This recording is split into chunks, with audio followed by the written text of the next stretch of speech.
Muito bem, meus amigos, vamos lá. Iniciando então aqui o nosso estudo do livro Cartas de uma Morta, de Maria João de Deus, psicografia do Chico. Hoje nós vamos entrar no capítulo número 16, o antepenúltimo, para concluir aqui o nosso trabalho, falando sobre o planeta Marte.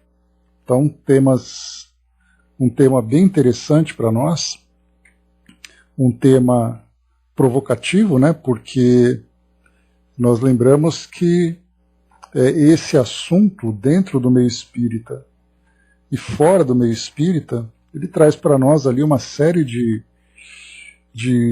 polêmicas, de dúvidas, né? Então a gente vai avançando aqui no nosso estudo. Bom, inicialmente eu trago aqui para vocês um artigo bem interessante.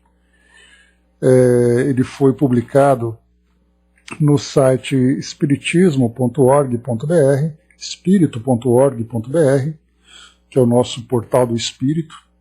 Um artigo bem elaborado de José Marcelo Gonçalves Coelho, e foi publicado em 2016, e ele traz aqui como texto contradições acerca da vida no planeta Marte. Eu vou fazer a introdução com esse artigo porque ele traz diversos aspectos, né, que nós conhecemos dentro do meio espírita. Vale a pena então a gente ter essa visão inicial para depois então seguirmos aqui com o estudo do nosso Cartas de uma Morta. Então ele diz assim: desde as épocas mais remotas o universo tem nos acenado com a possibilidade cada vez mais admissível da existência de vida extraterrena.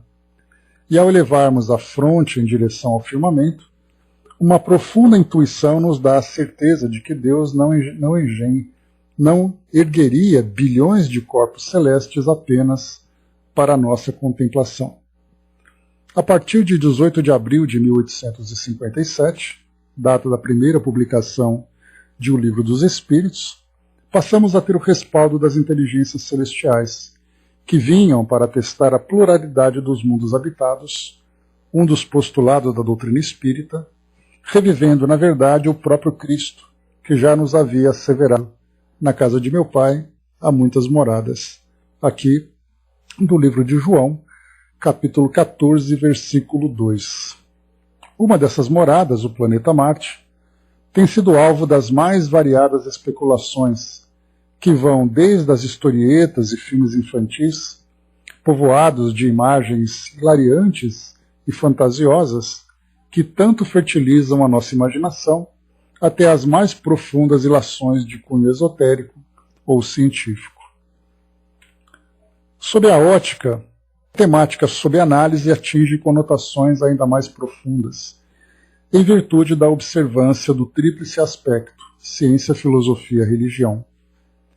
Visa a elucidação dos fatos, examinaremos preliminarmente a nota de Kardec, atrelada à questão 188 da primeira obra basilar, que ora transcrevemos em parte. Ele diz assim: de acordo com o ensinamento dos espíritos, de todos os globos que compõem o nosso sistema planetário, a Terra é onde os habitantes são menos avançados, tanto física como moralmente. Marte lhe seria ainda inferior. Então esse trecho aqui que ele separou do Livro dos Espíritos. Certamente valeu-se o codificador, inclusive, da comunicação dos espíritos Mozart e Bernard Palissy, que se diziam encarnados em Júpiter, em mensagem canalizada pelo médium e teatrólogo francês Victorien Sardou. Segundo eles, Marte seria o planeta mais inferior do sistema solar, de precárias condições de vida, habitado por criaturas subhumanas. Alguns anos após, mais precisamente em 1935, viria a lume a obra Cartas de uma Morta, uma coletânea de mensagens psicografadas pelas mãos de Francisco Cândido Xavier, na qual o espírito Maria João de Deus, sua querida mãe, entre outros temas, nos descrevia com riqueza de detalhes a vida marciana. Atentemos para o trecho que se segue. Todavia, o que mais me admirou não foram as expressões físicas deste planeta, tão adiantado em comparação com o vosso, Nele, a sociedade está constituída de tal forma que as guerras e os flagelos seriam fenômenos jamais previstos ou suspeitados. A vibração de paz e de harmonia que ali se experimenta irradia aos corações felicidades nunca sonhadas na Terra. A mais profunda espiritualidade caracteriza essa humanidade, rica de amor fraterno e respeito ao Criador. Mais tarde, novamente através da mediunidade segura de Chico Xavier, em crônica datada de 25 de julho de 1938, integrante da obra intitulada Novas Mensagens, o espírito Humberto de Campos nos trazia informações complementares corroborando o relato acima. Vejamos. Nós vamos ler daqui a pouco essa mensagem completa também, tá? Tive então o ensejo de contemplar os habitantes do nosso vizinho, cuja organização física difere um tanto do arcabouço típico com que realizamos as nossas experiências terrestres.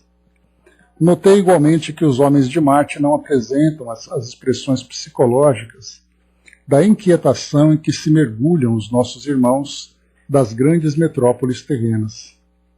Uma hora de profunda tranquilidade os envolve. É que, escreveu o mentor que nos acompanhava, os marcianos já solucionaram os problemas do meio e já passaram pelas experimentações da vida animal em suas faces mais grosseiras. Fases mais grosseiras, né? Não conhecem o fenômeno da guerra e qualquer flagelo social seria, entre eles, um acontecimento inacreditável.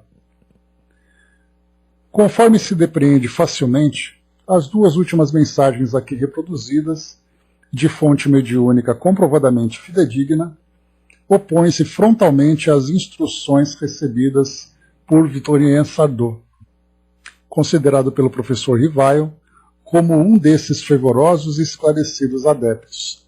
Isso na Revista Espírita, no mês de agosto de 1858. Entretanto, de posse de seu preferiu as orientações dos espíritos, o caráter de verdades absolutas, conscientes de que o tempo traria novas revelações ou descobertas científicas que haveriam de modificá-las ou ratificá-las, pois que, à época, a doutrina espírita apenas acabara de desabrochar. E isso, pelo visto, parece ter ocorrido tanto por parte das comunicações espirituais, conforme constatado, como da ciência acadêmica, a qual se submetem os princípios fundamentais do espiritismo, pois assim se instituiu. Caminhando a par de par com o progresso, o espiritismo jamais será ultrapassado, porque se novas descobertas lhe mostrassem estar em erro acerca de um ponto qualquer, ele se modificaria nesse ponto. Se uma verdade nova se revelar, ele a aceitará. Então aqui Kardec no capítulo 1 do livro A Gênese. E certamente as investidas espaciais nos têm dado relevante contribuição, principalmente através dos engenhos norte-americanos denominados Mariner 9, Viking 1 e 2, Mars Pathfinder e, mais recentemente, a sonda não tripulada Pathfinder, fruto do investimento de milhões de dólares que, tendo pousado em solo marciano no dia 4 de julho de 1997, liberou 2 dias após o veículo teleguiado denominado Sojourner. Durante meses, diversas imagens foram transmitidas, entretanto, em momento algum foram encontrados quaisquer indícios de vida orgânica, nem tampouco de criaturas subra. Se nos é defeso, enquanto encarnados, visualizar aspectos da civilização marciana, mesmo de posse dos mais odiendos recursos da tecnologia astronômica, a que espécie de vida, afinal, se referiam os espíritos Humberto de Campos e Maria João de Deus em suas revelações? Recorramos primeiramente à questão 181 de O Livro dos Espíritos, na qual o mestre de Lyon indaga: os seres que habitam os diferentes mundos têm corpos semelhantes aos nossos? A que os espíritos respondem: sem dúvida possuem corpo, pois é preciso que o espírito esteja revestido de matéria para agir sobre a matéria. Porém, esse corpo é mais ou menos material, de acordo com o grau de pureza a que chegaram os espíritos. E é isso que diferencia os mundos que devem percorrer, porque há muitas moradas na casa do nosso Pai e, portanto, muitos graus. E mais adiante, a questão 186, Kardec questionaria: há mundos em que o espírito, deixando de habitar um corpo material, tem apenas como envoltório o perispírito? Tendo obtido o seguinte esclarecimento: sim, há. Nesses mundos, até mesmo esse envoltório, o perispírito, torna-se tão etéreo para vós que é como se não existisse. É o estado dos espíritos puros. Percebemos, destarte, que os espíritos que ora habitam o planeta Marte ainda não se encontrem num patamar evolutivo de absoluta pureza. Certamente se fazem revestir de um corpo de matéria tão quintessenciada que nossa limitada percepção visual não consegue atingir. Ademais, aguardemos por orientação futurista do próprio codificador os avanços científicos que gradualmente confirmarão todos os fundamentos espíritas, pois que contradições, quando se apresentam, são mais na superfície do que no fundo, o que atesta a essência irrefutavelmente divina do espiritismo, apanágio que, em última análise, constitui seu inabalável alicerce. Como referências aqui que nós vimos, então, trabalhos do Chico, tanto de Humberto de Campos, Maria João de Deus, Kardec também trazendo aqui o Livro dos Espíritos, Revista Espírita e também aqui um trechinho do Novo Testamento. Bom dia, Flávio, bom dia, Osmar. Então esse artigo aqui, Contradições acerca da vida no planeta Marte, do site Portal do Espírito, né? Só para a gente poder fazer aqui uma referência, trazer uma referência sobre aquilo que o Espiritismo já trouxe para nós. Lembrando que ele trouxe aqui, né, como informação, esse é um artigo de 2016, como eu comentei com vocês, e aqui então ele faz aqui algumas citações a respeito das viagens espaciais que nós temos feito, né, nós terráqueos temos feito para Marte, levando lá equipamentos para fotografar, para poder colher materiais e tudo mais, né? E atualmente, inclusive, nós estamos com uma operação em andamento, onde a NASA não apenas lançou um desses robôs, né, que se movem no solo marciano, como também tem feito testes com um pequeno helicóptero para poder alçar voos naquela região, para poder fotografar de outras perspectivas. Inclusive, nós temos até disponível, foi feito na semana passada, um áudio desse drone voando no planeta Marte. Então aquele áudio bem abafado, mas dando para ouvir, com fotos em alta resolução e tudo mais, né? Então, essa é a atualidade que nós estamos agora, e claro, né, das imagens, dos registros que chegam para nós, Marte não passa de um planeta absolutamente desértico, né? Então, essa é a realidade que nós vivemos hoje. Então, é só para lembrar, né, que Marte, a característica dele, aqui eu trouxe para vocês algumas informações, aqui 17 da revista Galileu, e ele diz o seguinte para nós: um mundo desértico e gelado. Marte é o quarto planeta do Sistema Solar e tem duas luas, Phobos e Deimos, respectivamente. Medo e pânico em grego. Assim como a Terra, também tem estações, calotas polares, vulcões e desfiladeiros, mas a possibilidade de existir água líquida em 1% maior o período do dia e das estações. O nitrogênio, o oxigênio e outros gases oferecem pouco oxigênio para respirarmos. Mesmo assim, missões espaciais planejam enviar tripulações humanas ao planeta vermelho a partir da próxima década, ou seja, essa década que nós estamos vivendo agora, né? Tem uma previsão de 2030 já levar uma tripulação, né, uma viagem tripulada ao planeta Marte, né? Os espaciais planejam enviar tripulações humanas ao planeta. Primeiro, o nome Marte é inspirado no deus da guerra. Considerado sua cor de sangue, os gregos batizaram Marte com o nome do deus da guerra, Ares. Até as duas pequenas luas de Marte, Phobos e Deimos, receberam o nome dos cavalos que puxavam a carruagem da figura mitológica. Outras civilizações antigas também levaram em conta a coloração do planeta para decidir como chamá-lo. Os egípcios usavam Seudesher, que significa a vermelha, e astrônomos chineses o chamavam de estrela de fogo. Número 2. Tem aproximadamente a mesma massa terrestre que o planeta Terra. Apesar de ter quase metade do tamanho da Terra, Marte é um planeta desértico e possui praticamente a mesma quantidade de superfície terrestre, já que cerca de 2/3 do nosso planeta é coberto por água. O diâmetro de Marte mede 6.792 quilômetros e é 2 vezes maior que a Lua.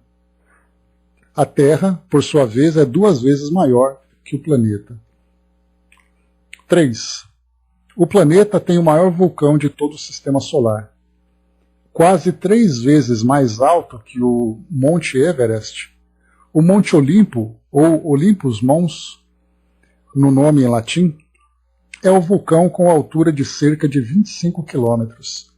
Lembrando que o Everest ele tem 8.818 metros de altura, né? Então lá só esse vulcão tem 25 mil. E 624 de diâmetro em Marte. É atualmente o maior vulcão descoberto em todo o Sistema Solar e foi identificado por astrônomos no século XIX. 4. E as maiores tempestades de poeira também. Em Marte, as tempestades de poeira são capazes de cobrir todo o planeta e podem durar meses. As estações do ano são extremas porque seu caminho orbital elíptico ao redor do Sol é mais alongado do que na maioria dos outros planetas do Sistema Solar. 5. Em Marte, o Sol parece ter a metade do tamanho que aparenta se for visto da Terra. Na Terra, o Sol está localizado a pelo menos 150 milhões de quilômetros de distância. Em Marte, esse intervalo é quase 2 vezes maior, 228 milhões de quilômetros. E por isso o Sol aparenta ser incrivelmente menor se for visto de Marte. Pedaços de Marte já caíram na Terra. Alguns vestígios raros do planeta já foram descobertos no solo terrestre por cientistas, possivelmente após meteoritos terem sido ejetados da atmosfera marciana, orbitando o Sistema Solar por milhões de anos antes de cair na Terra. Um dos meteoritos do grupo Nakheel, ou Naklit, caiu em Governador Valadares, Minas Gerais, em 1958. Entre os 60 mil meteoritos encontrados na Terra, apenas 124 foram identificados como material de Marte. 7. Há sinais de água líquida em Marte. A busca por água em Marte já indicou que rios e oceanos podem ter sido comuns no desenvolvimento inicial do planeta, que há bilhões de anos era um local quente, úmido e perfeito para abrigar vida microbiana em certas regiões. Atualmente é possível que a água líquida esteja presente em algumas encostas íngremes e relativamente quentes na superfície marciana. Em 2015, pesquisadores da NASA detectaram alguns minerais hidratados nessas encostas, com faixas escuras que parecem mudar de forma ao longo do tempo, fluindo para baixo durante estações quentes. Essas evidências surgem em diferentes partes de Marte quando as temperaturas atingem 23 graus negativos e desaparecem em períodos mais frios. 8. Existem planos para enviar missões tripuladas a Marte a partir de 2022. Com décadas de pesquisa e dados coletados pelos veículos espaciais Curiosity e Opportunity, a NASA tem estudado a disponibilidade de recursos em Marte para futuros exploradores humanos. Outro veículo de exploração espacial deve ser enviado em 2020 e promete ser mais um caminho para descobrir se Marte poderá ser um lar seguro para humanos. A agência estima que missões tripuladas devem ocorrer a partir de 2030. Planos mais ambiciosos de Elon Musk, magnata sul-africano, fundador da fabricante aeroespacial SpaceX, sugerem que chegaremos a Marte ainda mais cedo do que a estimativa da NASA. Em setembro de 2016, ele declarou que a humanidade deve encarar duas opções: ficar na Terra para sempre e enfrentar seu inevitável evento de extinção, ou se tornar uma civilização espacial e espécie multiplanetária. Para enviar humanos em um grande foguete, Musk pretende alcançar o custo mínimo de $100 mil por pessoa, com um sistema reutilizável de transporte interplanetário, capaz de transportar 100 pessoas. Seu objetivo é tornar a viagem acessível a todos, enviando missões tripuladas a partir de 2022, um possível início do processo de colonização de Marte. Então aqui, ainda tem mais algumas coisinhas aqui. Apenas 19 missões a Marte foram bem-sucedidas. Em 40 anos de pesquisa sobre Marte, muitas missões espaciais foram um fracasso, especialmente nos anos 90, quando 4 de 6 missões da NASA falharam. Incluindo sondas e veículos espaciais, 28 tentativas tiveram algum imprevisto, enquanto 19 foram bem-sucedidas até hoje. Depois aqui traz algumas curiosidades. Um dia Marte terá um anel. Assim como Saturno, um dia Marte poderá ter um anel formado pela sua maior lua, Phobos, que deve ser desintegrada por forças gravitacionais entre os próximos 30 e 50 milhões de anos. Assim que surgir, o anel deve durar até 100 milhões de anos. Então, essas curiosidades aqui que eu trouxe para vocês sobre o planeta Marte, para fazermos aqui a introdução do nosso estudo, né? Tic-tac, bom dia. O Flávio colocou, teve uma série do Netflix chamada Marte, misturava ficção do futuro com atualidades, principalmente com esse projeto da SpaceX. Pois é, teve 2 temporadas, né? Tiveram 2 temporadas, né, Flávio? Bem interessantes, assim, a ideia que nós temos, né, do planeta Marte, do nosso futuro, né, no planeta Marte, né? Então, energia solar, impressora 3D, então são diversos tipos, né, de projetos que nós estamos hoje vivendo como realidade, que para Marte se torna agora, né, um planejamento futuro. Bem interessante mesmo. Pois é, vamos ver se de repente eles criam alguma coisa nova até lá. Mas muito bem, pessoal, eu quis trazer para vocês então essa introdução, só para a gente poder entrar aqui agora no nosso livro Cartas de uma Morta, porque Maria João de Deus ela vai trazer aqui detalhes, né, de mais uma de suas experiências fora do planeta Terra como visitante a outros orbes que mostravam um ambiente mais evoluído, né, que ela já relatou para nós sobre a viagem que ela fez a Saturno, descrevendo um local significativamente mais evoluído do que o nosso planeta. E agora o planeta Marte. Vamos a ele. Então ela diz assim para nós, né? O soldado colocou, é interessante explorar outros planetas, porém o planeta onde vivemos precisa ser melhor cuidado. E as pessoas que nele vivem também, né? Se mal cuidamos daqui, como cuidaremos de um ambiente desconhecido? Soldado, para essa pergunta que você fez, nós temos Carl Sagan, né? Nos lembramos dele, que no seu livro O Mundo Assombrado pelos Demônios, eu falo bastante desse livro porque ele questiona muito sobre vários temas, né, aqui da nossa sociedade, né, e ele fala dos demônios da ignorância, demônios das crenças descabidas e tal. E ele tem um argumento bem interessante que ele diz assim: o fato dos homens não administrarem bem os seus recursos aqui no planeta não impede que haja viagens espaciais. E ele, inclusive, acrescenta, né? Se por acaso nós parássemos de fazer todo tipo de exploração espacial, a vida no nosso planeta se modificaria?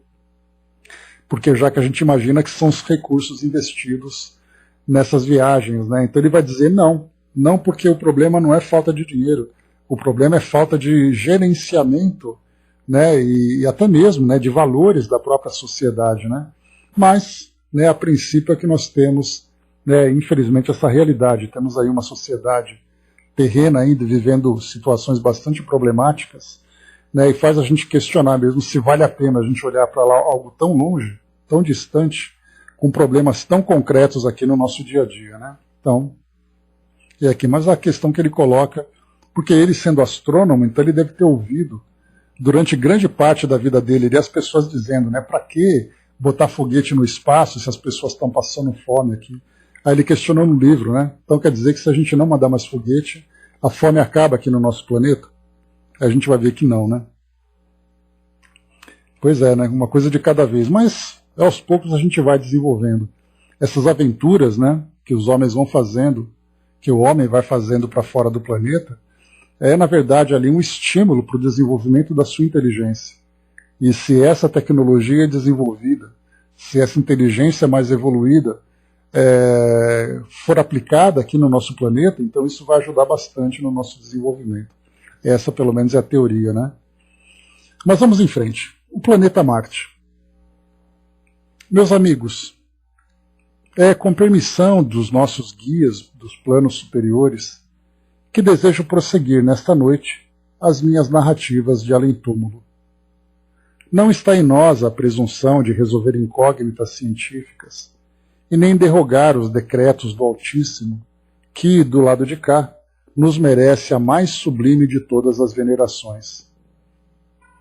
Escrevo essas impressões somente objetivando a consolação dos que sofrem, visando a amplitude das esperanças dos que nos compreendem, a fim de que aguardem, confiantes na bondade de Deus, o prêmio compensador da vida em outras paragens mais felizes, onde a alegria não se extingue, como na terra, e a paz é uma vibração permanente do pensamento de todas as criaturas.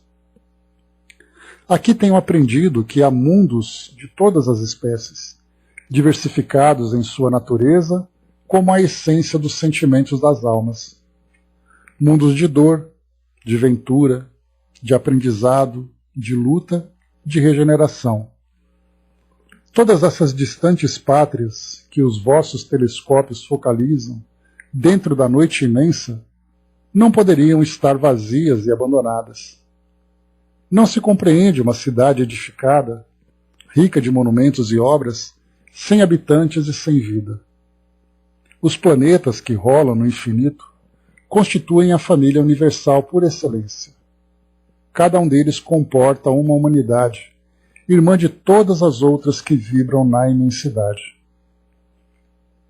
É tola a vaidade do homem, terreno, afirmar-se a única criatura pensante do universo, mesmo porque a Terra é um dos planos mais obscuros e mais repletos de amargura para quantos já experimentaram algo das felicidades imorredouras, que a evolução do sentimento e do raciocínio pode facultar.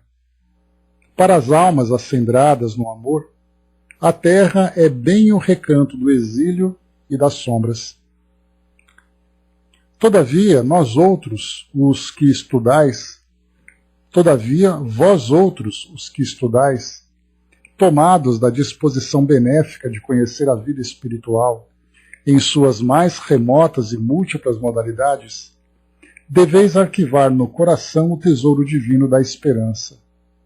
Se na atualidade as dores vos assediam, sabeis que a vida não se circunscreve no âmbito mesquinho do orbe terráqueo. Patrimônio da criação e divindade de todas as coisas, é ela a vibração luminosa que se estende pelo infinito, dentro de sua grandeza e do seu sublime mistério. Viagem vertiginosa. Mas eu vos prometera falar de minha excursão ao planeta que vos é vizinho, e vou me desviando em considerações doutrinárias e filosóficas, esquecendo o escopo de minha visita. É para a vossa ciência uma afirmativa audaciosa dizer-vos que pude ver o planeta Marte, identificando-me com os seus elementos, a fim de conhecer mais de perto as suas belezas ignoradas. Antes da gente continuar, pessoal, só para a gente lembrar aqui, ela trouxe para nós nessa primeira parte, nesse item número 1, falando aqui sobre as diversas pátrias, né, que nós encontramos, os diversos mundos que nós encontramos espalhados pelo universo. Mas muito mais do que a gente pensar, né, onde se encontram essas pátrias, é encontrar aqui as características morais. Então ela trouxe para nós mundos de dor, de ventura, de aprendizado, de luta, de regeneração. E aí nós podemos, né, Kardec mesmo já fez um estudo sobre isso no próprio Evangelho segundo o Espiritismo, naquele capítulo Há Muitas Moradas na Casa de Meu Pai, onde ele faz uma classificação sobre os mundos, né, desde os mundos felizes até os mundos primitivos. E aí, claro, ele fez ali uma separação com um critério didático, só para a gente poder entender, pelo menos, aqueles temas que são os mais relevantes, aquelas características que são mais relevantes, para que a gente possa entender ali a graduação desses mundos. Mas a gente lembra, né, que entre um mundo e outro, nós temos ali uma diversidade muito grande de características. Então nós vamos encontrar no mundo primitivo, por exemplo, desde aquele, como na Terra, por exemplo, começou lá na época, né, em que os primeiros seres vivos surgiam, até aquele mundo primitivo, onde começavam então a surgir ali os seres inteligentes. Os hominídeos, os primeiros homens, que tiveram, né, que foram habitantes desse período, né, o nosso planeta mesmo hoje, entrando nesse período de transformação para mundo de regeneração, conforme os espíritos trazem para nós, o nosso planeta mesmo já viveu a sua fase de mundo primitivo. Basta a gente olhar na nossa pré-história, estudando os fósseis, estudando as características geológicas do nosso planeta, nós veremos que ele não é um mundo que sempre foi do jeito que ele é hoje. Ele foi um mundo também que ele teve ali uma fauna, uma flora bastante primitiva, onde, conforme nós estudamos lá no Evolução em Dois Mundos, nós vamos encontrar eles seres vivos que começavam a se moldar nas primeiras fases dessa trajetória evolutiva. Então vamos encontrar plantas selvagens, animais selvagens, que com o passar do tempo foram mudando as suas características, né, e a própria extinção dessas plantas e desses animais primitivos, para chegarmos hoje, né, na fauna e na flora que nós temos, né, como parte, né, desse cenário onde hoje a inteligência humana se encontra, já mostra essa evolução. E isso, o nosso mundo ainda tem muito mais a evoluir ainda, alcançando, por exemplo, esse mundo regenerado, trazendo ali características materiais de um mundo, para que espíritos regenerados habitem, aguardando essa próxima etapa evolutiva, que seria o mundo de espíritos felizes, já não necessitando mais de reencarnações terrenas. Apenas ali vivendo, né, mundos agora fora dessa matéria que nós conhecemos. Então o nosso planeta mesmo já viveu essa fase evolutiva. Então quando nós falamos em mundo primitivo, encontramos naquelas primeiras fases, onde a vida começava a surgir, até nessa fase mais avançada, já passando para essa primeira promoção para o mundo de provas e expiações. O mundo de provas e expiações nós vamos encontrar desde aquele que acaba de entrar nessa fase de provas e expiações, para aquele que agora passa por uma fase de regeneração. E assim vai. Então Kardec apenas trouxe para nós essa separação, para fins didáticos, para o nosso entendimento, mas a gente vai ver que no mundo espiritual essa categorização é apenas uma questão de rótulo, porque na verdade o que vale é a realidade moral de cada mundo. A realidade moral de cada comunidade, porque aí sim vai definir o seu estado evolutivo, tanto moralmente como intelectualmente. Então o que ela coloca para nós, né, que não é apenas para satisfazer a nossa curiosidade, ou muito menos ali para resolver, como ela põe para nós, que não tem a presunção de resolver incógnitas científicas. Ou seja, ela não veio trazer respostas que a nossa ciência ainda busca esse entendimento. Na verdade, esse entendimento será uma conquista científica nossa da ciência terrena. Mas ela mostra, então, todos esses ambientes, daqueles mais evoluídos, aqueles menos evoluídos, caracterizando, então, maior felicidade ou maiores lutas, né? Porque é uma felicidade ali que começa a ser construída nos seus primeiros degraus. E ela também traz para nós que essas informações visam fortalecer em nós essa esperança da continuidade da vida, de mundos mais felizes.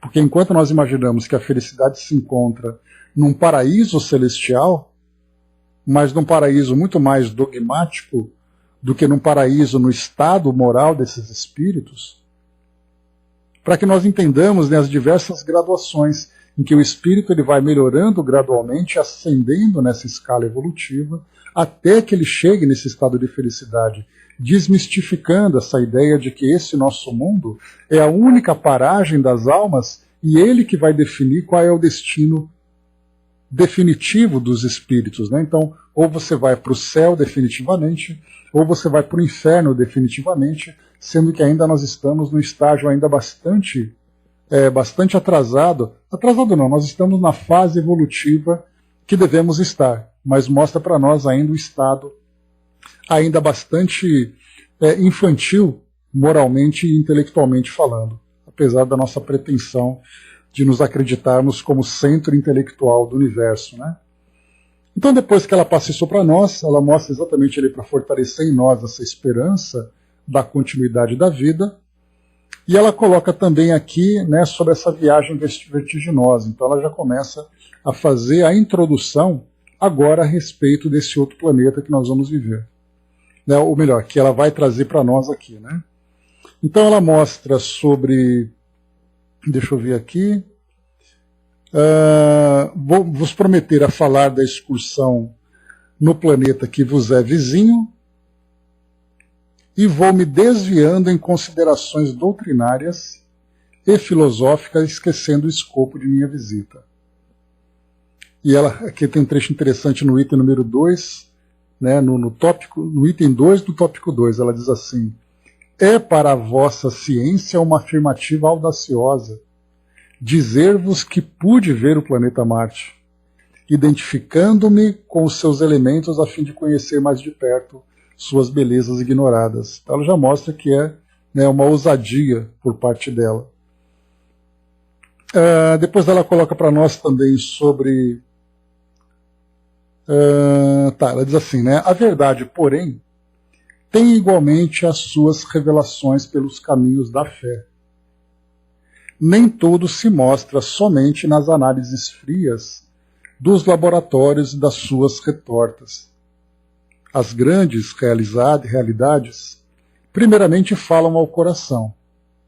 Na atualidade, a míngua de elementos mais positivos, de ordem material, nós vos falamos como se fôssemos vítimas de nossos surtos imaginativos.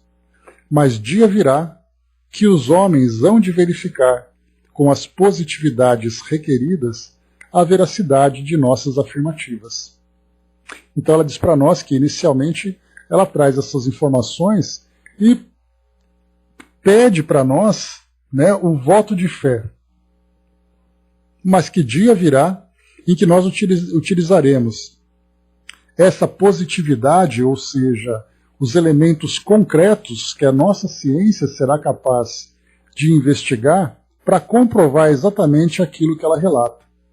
Ou seja, o estado moral desse planeta, né, por parte dos seus habitantes naturalmente, e os próprios habitantes, né, mostrando que Marte não é apenas uma rocha suspensa no meio do universo, mas ela é morada de uma sociedade que ela apresenta para nós aqui no seu estágio evolutivo. E ela segue.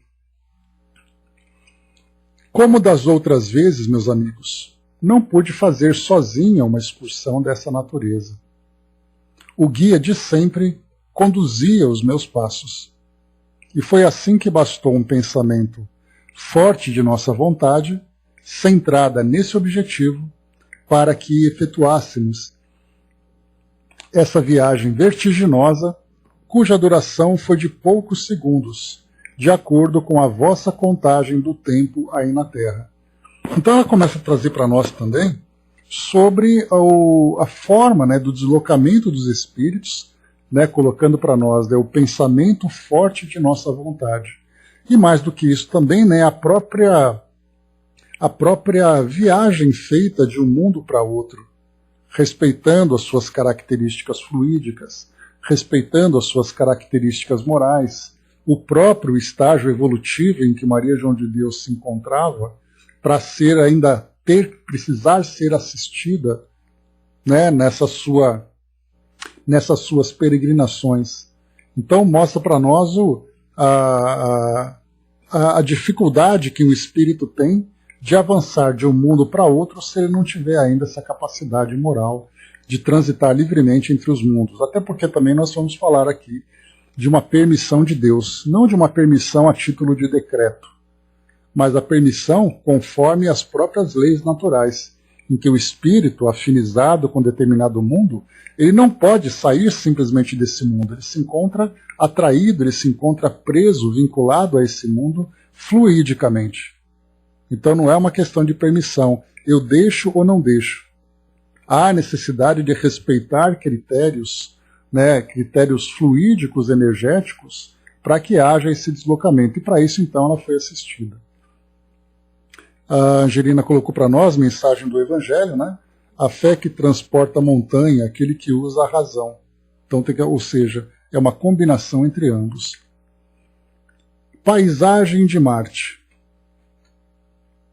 Item número 3. Vi-me à frente de um lago maravilhoso, junto de uma cidade, formada de edificações profundamente análogas às da Terra. Apenas a vegetação era ligeiramente avermelhada, mas as flores e os frutos particularizavam-se pela variedade de cores e de perfumes. Percebi perfeitamente a existência de uma atmosfera parecida com a da Terra, mas o ar, na sua composição, afigurava-se-me muitíssimo mais leve. Assegurou-me então o mestre, que me acompanhava, que a densidade em Marte é sobremaneira mais leve, tornando-se a atmosfera muito rarefeita. Bom, aqui essa informação dela vai ao encontro daquilo que a nossa ciência traz hoje. Tem até um artigo interessante, eu acabei não separando aqui para nós, porque acabaríamos ficando durante muito tempo preso nesse material introdutório, mas o artigo dizia assim: como seria o nosso planeta Terra se nós tivéssemos as características gravitacionais de Marte? Então eles colocavam, inicialmente, o nosso ar simplesmente escaparia pelo espaço, porque como nós teríamos uma gravidade 2,6 menor, só para a gente lembrar, né, nas aulas de física, a gravidade do nosso planeta é de aproximadamente 9,8 metros por segundo ao quadrado. Arredondamos para 10 metros por segundo ao quadrado. De Marte é de 3,3 aproximadamente. Então quer dizer que a atração do nosso planeta, até os gases escapariam pelo espaço, porque nós não teríamos força suficiente para prender esses gases aqui, próximo aqui à nossa crosta. Lembrando sempre, né, que a atmosfera nossa ela é muito mais densa quanto mais próximo do solo. Conforme nós vamos nos elevando, né, tanto é assim que nos locais de maiores altitudes, né, nos aviões, por exemplo, há a necessidade da pressurização, porque do contrário os passageiros não conseguem respirar. Exatamente por um ar muito rarefeito. Mas nós precisamos, porque nós temos uma estrutura biológica em que nós precisamos dessa quantidade de ar, de oxigênio, para nos sustentarmos aqui, né? Então ela mostra que a densidade de Marte é sobremaneira mais leve, tornando-se a atmosfera muito rarefeita. Exatamente ali eu ainda encontro dessa característica gravitacional. E ele falava também, né, que no caso, nesse artigo, que falava se o nosso planeta tivesse a gravidade de Marte, os homens seriam mais altos, porque a nossa constituição biológica, nós temos uma estrutura óssea e muscular para que consigamos suportar a nossa própria massa. porque nós estamos sendo constantemente puxados, né, em direção ao solo. Então nós precisamos ter uma estrutura física para suportar essa força gravitacional. Os animais poderiam ser mais altos, no caso do elefante, por exemplo, ele teria 2 vezes a sua altura, o seu tamanho. As árvores seriam mais altas, porque elas teriam muito mais facilidade de se expandir no ar. Ou seja, vai trazendo para nós aqui diversas comparações curiosas de como poderia ser, né? E dependemos de gás carbônico, que é produzido pelas árvores, né? Precisamos das árvores, né? Pois é, o gás carbônico é puxado pelas árvores, né? Então o ar que nós respiramos vem de lá. E ela continua aqui. Vi homens mais ou menos semelhantes aos nossos irmãos terrícolas, mas os seus organismos possuíam diferenças apreciáveis. Além dos braços, tinham ao longo das espáduas ligeiras protuberâncias à guisa de asas, que lhe prodigalizavam interessantes faculdades volitivas. Esse tipo de relato também apareceu no livro de Ramatiz, A Vida em Marte, né? Falava exatamente sobre essas protuberâncias, né? Como se fossem ali pequenas asas que eles tinham, né? Ali na região, né, das espáduas, a região da clavícula, da omoplata, né? E diz ainda para nós aqui: percebi que a vida da humanidade marciana é mais aérea.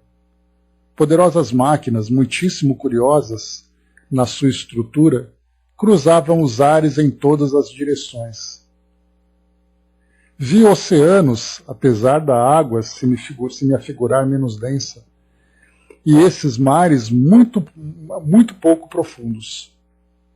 Há ali um sistema de canalizações, mas não por obras de engenharia de seus habitantes, e sim por uma determinação natural da topografia do planeta, que põe em comunicação contínua todos os mares.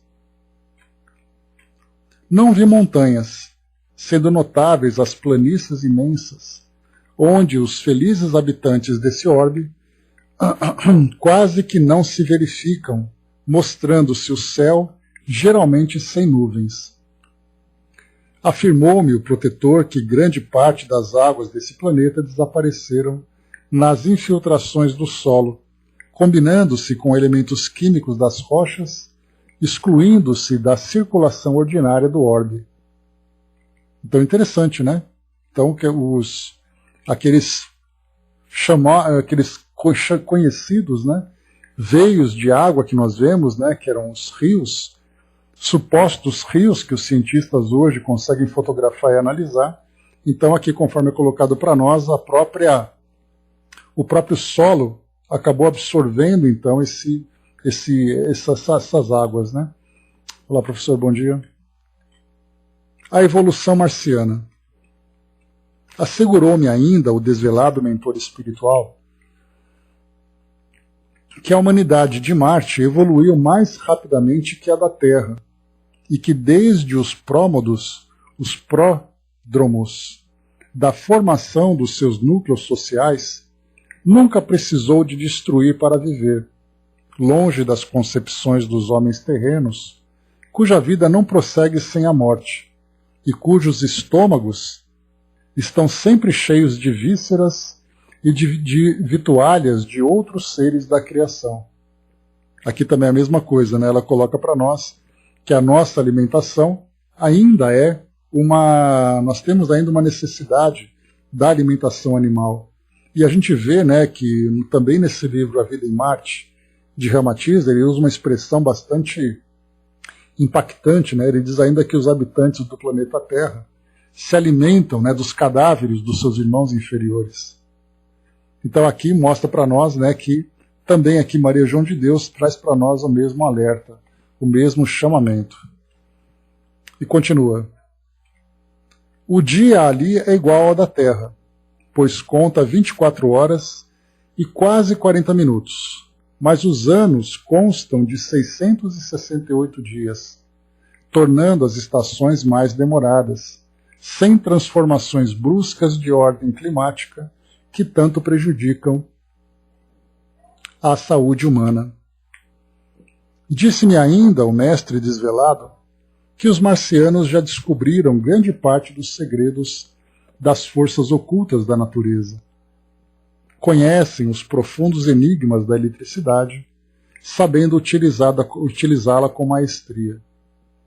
Nas questões astronômicas, são eminentemente mais adiantados do que seus companheiros da Terra, compreendendo todos os fenômenos e a maior parte dos mistérios da natureza do vosso planeta. A gente já viu também no planeta Saturno, que ela relata para nós, o conhecimento astronômico, né, profundo que a educação básica daquele planeta acaba fornecendo para os seus estudantes. Né? Enquanto nós aqui estamos ainda engateando nesse conhecimento, lá o conhecimento, então, sobre o espaço, principalmente o espaço próximo a nós, todos os planetas já são bem definidos, bem reconhecidos. Né? Então aqui também fala para nós sobre essas forças ocultas da natureza. Principalmente aqui nós vamos ver as forças energéticas, né? Porque a energia é a fonte de tudo. Mesmo, né, nesse caso, estamos falando de um ambiente mais sutil e, portanto, nós vemos ali também energias sutis interagindo com os habitantes e com essa dimensão. Vi lá formidáveis aparelhos fotoelétricos que registram com precisão matemática a quase totalidade das expressões fenomênicas dos mundos que estão mais próximos desse orbe maravilhoso. Em vez do satélite que ilumina as vossas noites, observei que Marte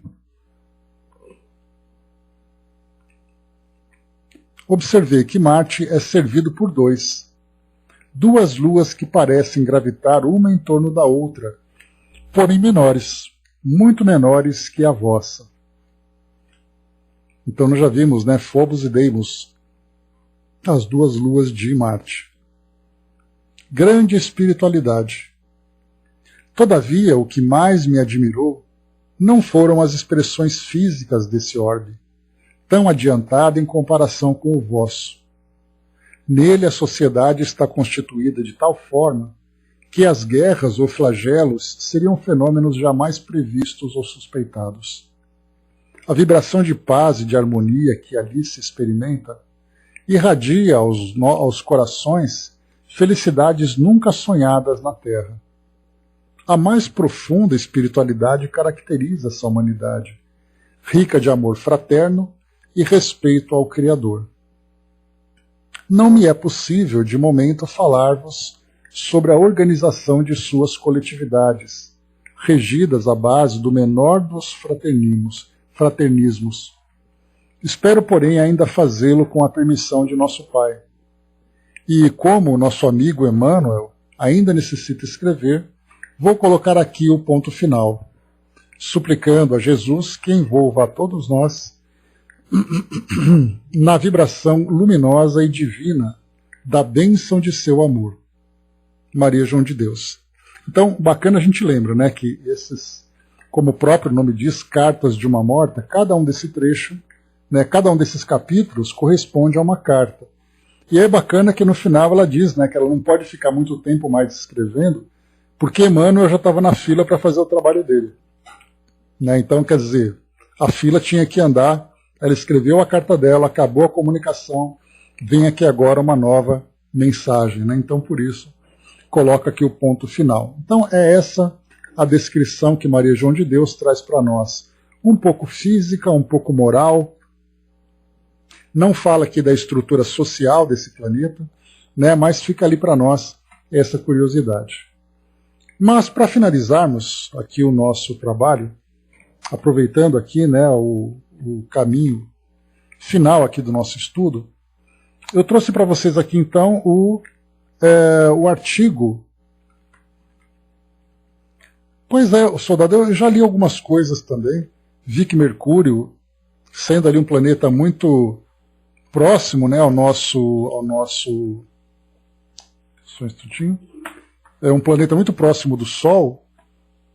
O Mercúrio seria um planeta altamente atrasado. Né, mas, ou seja, não temos ainda qualquer informação a esse respeito. Mas vamos lá. Para finalizarmos então, eu vou aqui com vocês agora no livro... Espera só um pouquinho aqui que eu me esqueci o nome do livro. Aqui no livro Novas Mensagens, de Humberto de Campos, psicografado pelo Chico. Isso em 1939. Observemos que ele se identifica como Humberto de Campos e só depois, então, ele passa a ser o irmão X. Né? Então vamos lá. Diz assim, olha. Eu vou ler aqui agora de um modo direto, né, contínuo, porque nós já estamos aqui chegando na reta final do nosso trabalho de hoje. Então, Marte. Enquanto as empresas de turismo organizam na Terra os grandes cruzeiros intercontinentais, realizando um dos mais belos esforços de socialização do século XX, no mundo dos espíritos organizam-se caravanas de fraternidade nos planos do intermúndio. Na região do estômago, o privilégio pertence aos sujeitos felizes, bem fichados nos círculos bancários, mas nos planos do coração, os livros de cheque são desnecessários. Novo Gulliver da vida, interessante ele fazer essa referência, né? Se comparar com Gulliver, né, que faz ali a sua viagem para encontrar outros mundos. Novo Gulliver da vida, mergulho a minha observação nos espetáculos assombrosos, experimentando, além das águas do Aqueronte, a mudança integral de nossas perspectivas. Só um instantinho aqui. Tá. Encarcerado no ponto convencional de sua existência transitória, o homem terrestre é aquela coruja, incapaz de enfrentar a luz da montanha, em pleno dia, suportando apenas a sombra espessa e triste de sua noite. Como o Ajax, filho de Oileu, contempla às vezes o tridente irado dos deuses, mas embora sua desesperação e o seu orgulho não vai além da ilha onde a maré alta o atirou nos caprichosos movimentos do oceano da vida. A morte não é uma fonte miraculosa de virtude e de sabedoria. É, porém, uma asa luminosa de liberdade para os que pagaram os mais pesados tributos de dor e de esperança nas esteiras do tempo. Enquanto os astrônomos europeus e americanos examinam cuidadosamente os seus telescópios para a contemplação da paisagem de Marte, a distância de quase 37 milhões de milhas, preparando as lentes poderosas dos seus instrumentos de ótica, fomos felicitados com uma passagem gratuita ao nosso admirável vizinho do Sistema Solar, cuja passagem nas adjacências do orbe vem empolgando igualmente os núcleos de seres invisíveis localizados nas regiões mais próximas da Terra. A descrição das viagens desde o princípio desse século, é uma das modalidades mais interessantes da literatura mundial. Todavia, o homem que vá do Rio de Janeiro a Tóquio de avião, sem escalas de qualquer natureza, não pode descrever o caminho com seus detalhes mais interessantes. Transmitirá aos seus leitores a emoção da imensidade, mas não conseguirá pintar uma nuvem.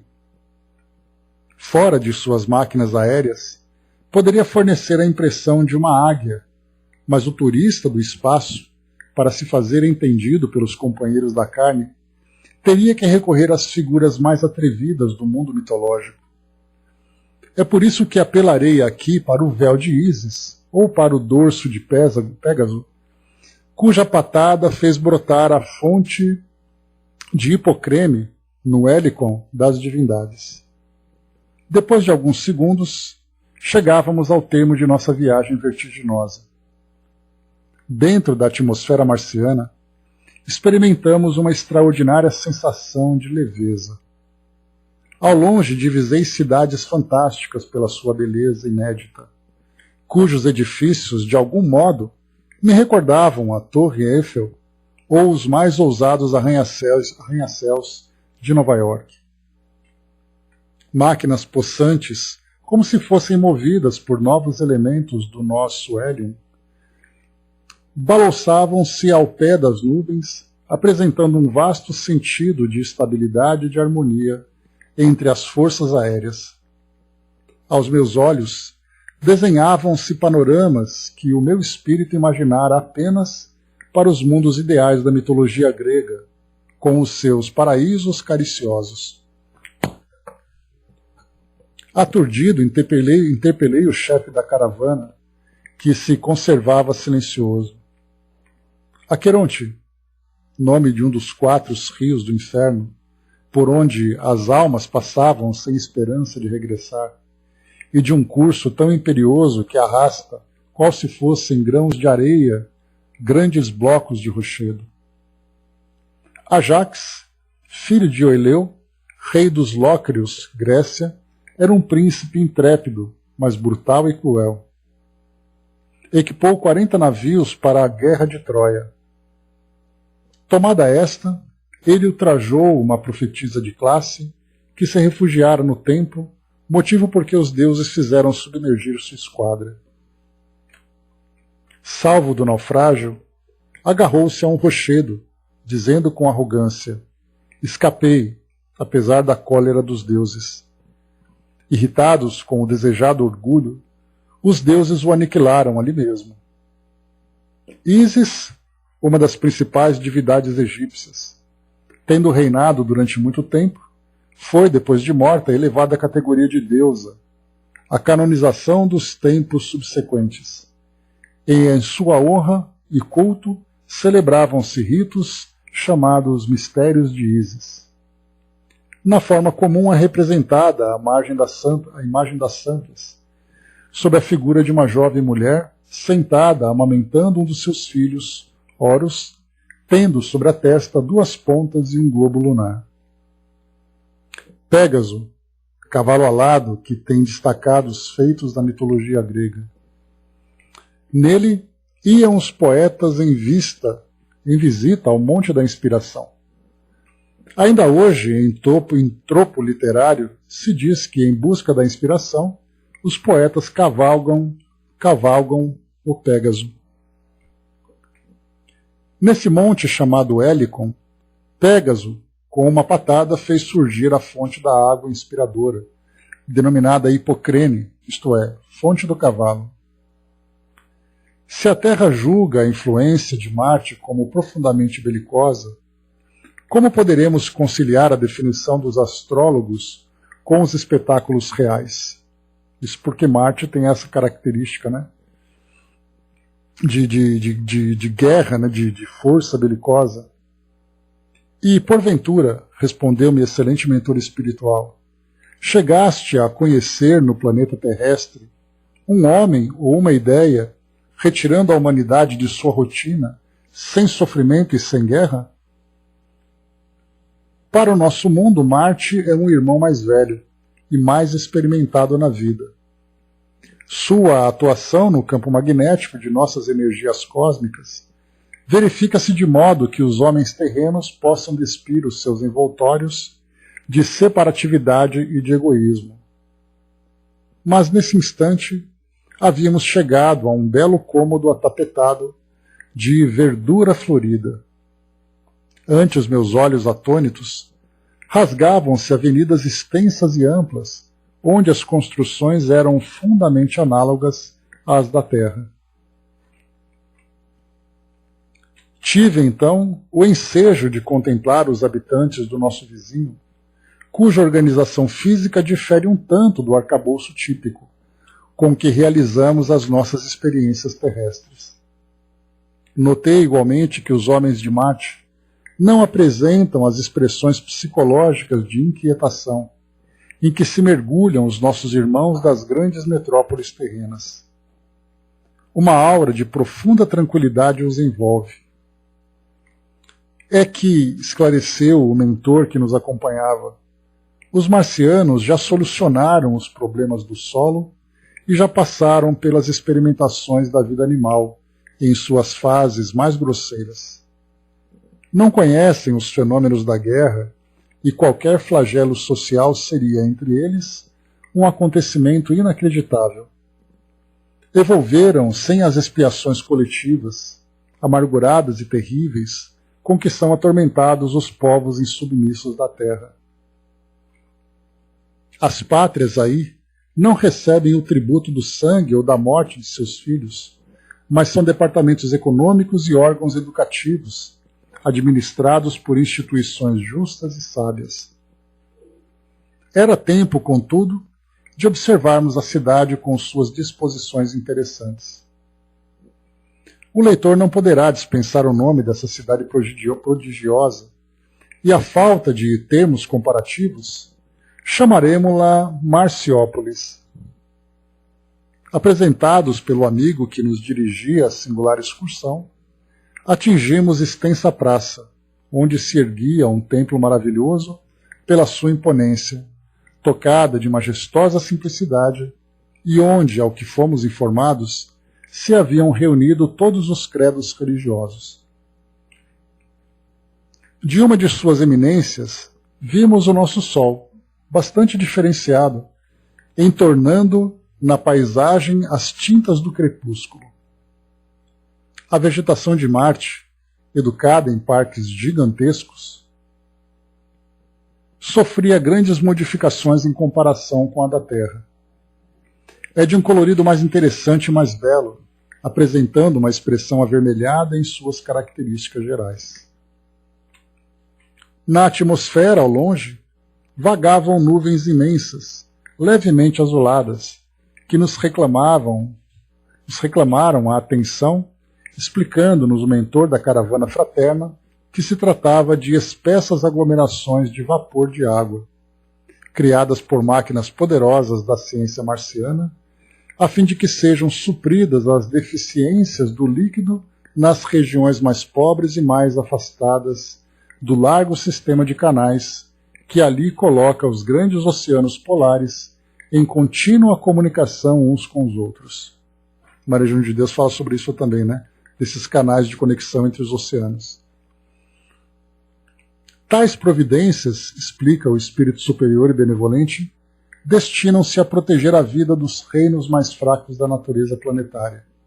Porque em Marte, o problema da alimentação essencial, através das forças atmosféricas, já foi resolvido, sendo dispensável aos seus habitantes felizes a ingestão de vísceras cadavéricas dos seus irmãos inferiores, como acontece na Terra, superlotada de frigoríficos e de matadouros.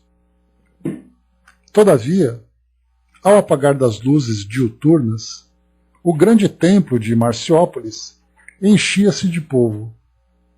Observei que a nossa presença espiritual não era percebida, mas podíamos examinar a multidão à vontade em seus mínimos movimentos.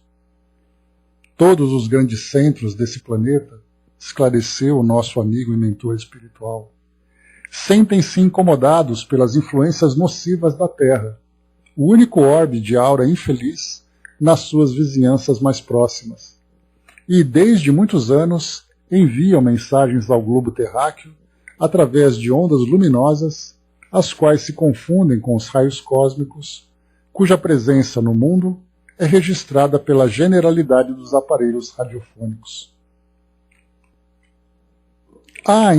Ainda há pouco tempo, o Instituto de Tecnologia da Califórnia inaugurou um vasto período de experimentações para averiguar a procedência dessas mensagens, misteriosas para o homem da Terra, anotadas com mais violência pelos balões estratosféricos, conforme as demonstrações obtidas pelo Dr. Robert Willicam nas suas experiências científicas.